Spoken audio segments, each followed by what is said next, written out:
University کی 27ویں national security workshop کے شرکاء سے ملاقات کی۔ مریم نواز شریف نے کہا کہ آپریشن بنی المرصوص کی کامیابی کے بعد پاکستان عالمی سطح پر مزید مضبوط ہوا ہے۔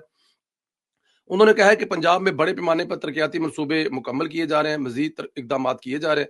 وسائل کی غیر منصفانہ تقسیم کی وجہ سے مشکلات سامنے آتی ہیں، لیکن بہتر حکمرانی کے لیے میرٹ، شفافیت اور جواب دہی ضروری ہے۔ انہوں نے کہا کہ سیلاب کے دوران لاکھوں افراد اور مویشیوں کو محفوظ کیا گیا ہے، بر وقت طبی امداد سے معتد امراض سے پھیلاؤ سے بچایا۔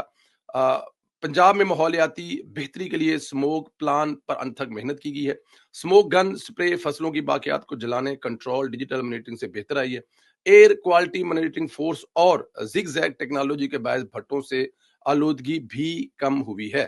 وزیر اعلیٰ پنجاب میں میرٹ کے خلاف ورزی برداشت نہیں کرتی، سیاسی بنیادوں پر کوئی بھرتی نہیں کی گئی، اگر کوئی سفارش ثابت کرے تو استعفیٰ دینے کو تیار ہوں۔ انہوں نے کہا کہ ٹاپ لیول پر کرپشن ممکن نہیں ہے۔